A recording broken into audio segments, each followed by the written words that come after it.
Welcome to Sampa's little kitchen. আজ বানাচ্ছি খুবই টেস্টি একটা ফ্রুট স্যালাড। আমরা এমনিতে তো অনেক ফল খেয়ে থাকি, কিন্তু এটা একবার ভিন্ন স্বাদে ট্রাই করে দেখতে পারি।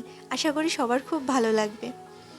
আমাদের এই ফ্রুট স্যালাড তৈরির জন্য ঘরে থাকা অল্প কিছু ফল দিয়ে আমরা এটা তৈরি করে নিতে পারবো।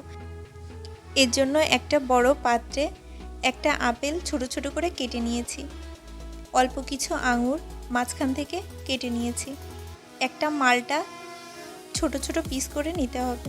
এখানে দুটো কলা আমি ছোট ছোট সাইজ করে কেটে নিয়েছি। তারপর এখানে কিছু বেদানা আমি ছাড়িয়ে রেখেছি, আর একটা ড্রাগন ছোট ছোট পিস করে নিতে হবে। তারপর এখানে আমি 1 টেবিল চামচ কাগজি লেবুর রস দিয়ে দেব, আর এখানে আমি 1 চা চামচ মধু ব্যবহার করব,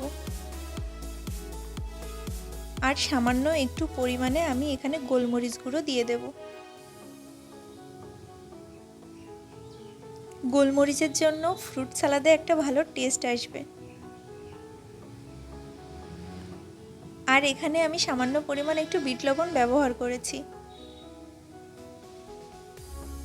এরপর এই সবগুলো ফলকে একটা চামচের সাহায্যে ভালোভাবে মিশিয়ে নেব। এই ফ্রুট সালাদ তৈরি করা অনেক সহজ, খেতেও অনেক টেস্টি। আপনারা সবাই একবার ট্রাই করে দেখবেন, আশা করি সবার খুব ভালো লাগবে। এখানে আপনারা আপনাদের পছন্দ মতো আরও অনেক ফল অ্যাড করে নিতে পারবেন। গোলমরিচ, মধু আর বিট লবণ দেওয়ার কারণে এর স্বাদ আরও অনেক বেশি বেড়ে যায়। এই ফ্রুট সালাদ তৈরির রেসিপিটি যদি আপনাদের ভালো লাগে তাহলে লাইক, কমেন্ট, শেয়ার করে দেবেন। ভিডিওটি দেখার জন্য ধন্যবাদ সবাইকে।